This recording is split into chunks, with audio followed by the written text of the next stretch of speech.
Hello, welcome back to a writer's starting line. My name is Katie and I'm trying to become an author.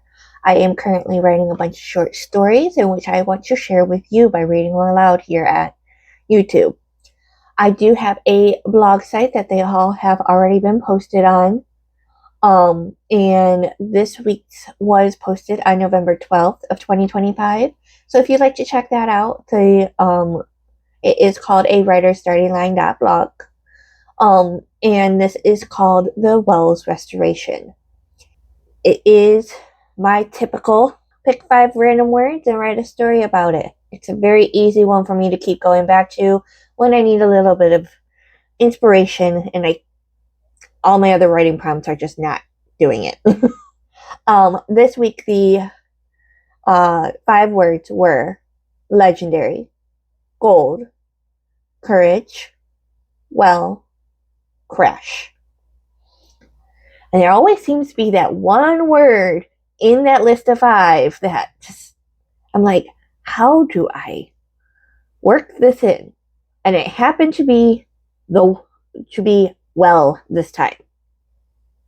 I'm like, how do I do that? I figured it out. Obviously, because I'm sharing it with you. But this time we are going to talk to William. And he is going to tell us about a wishing well in his town. So, here we go. The water well in the middle of town was legendary for its stories of wish granting. Travelers from across the globe were said to have come and visit. The gold coins they tossed contained the magic of their deepest desires. Quite a number of these wishes were granted according to legend. That was until an earthquake made the well crumble into itself. When word got out that the well was no longer standing, the travelers stopped coming. Because of that, the market in the town crashed, and most residents were forced to move to be able to make a living. William's family was one of 1,000 to stay in their homes and travel for work. But that was 200 years ago, and now the town has bounced back some. It's not the tourist hub that it was in the stories, but business came back and so did residents. William was fascinated with the history of the town, and after he finished school, he wanted to try and restore the old well.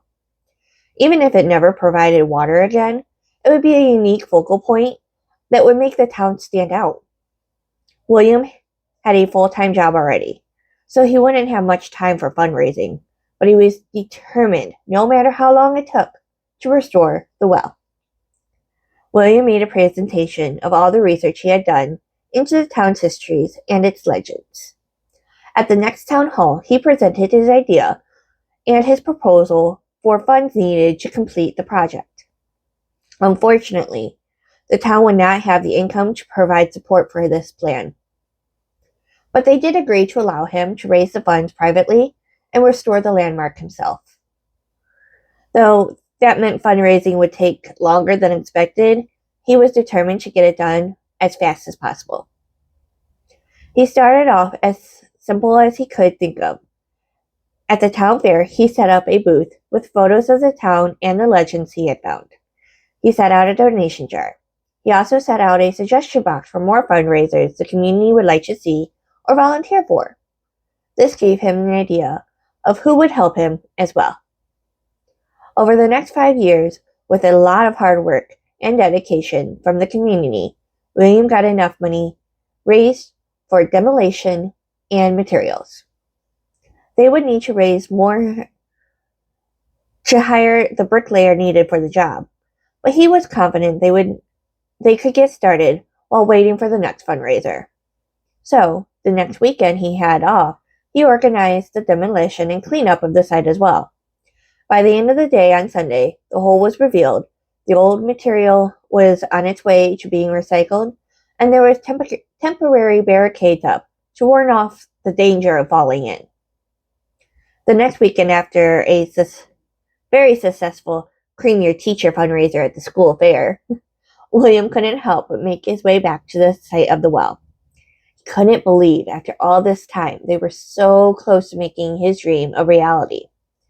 For health and safety reasons, he and the builder had decided to cover the hole before building the well. They didn't want to be responsible for anyone getting sick from drinking the water out of it, since they couldn't conduct any tests.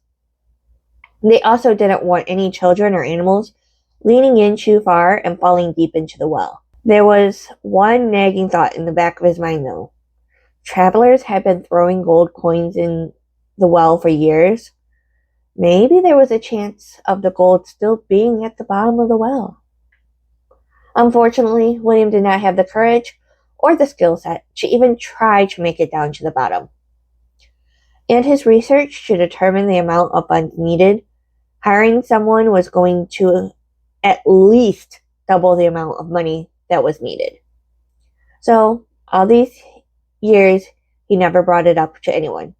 Maybe one day someone will want to try it, but William would not be the one to suggest it. 1 year later, William was standing at the completed well for the official unveiling. William was beaming all day long. The city did step up in the last year and donated funds for a plaque that told the history of the well. They also agreed that if any coins were dropped in the well, they would be donated to a scholarship fund for seniors in William's name. William was so grateful for the opportunity to make the town better by restoring its history. Like I said, another nice short story for you, and I hope you really did enjoy it. If you could hit that like button for me and subscribe. I do post every week so that you know you always have something to look forward to. Like I said, I do have way more coming up. I have been writing for almost a year, and I really do hope that you will join me on this journey. I hope you enjoyed this story, and I will see you guys next week. Bye.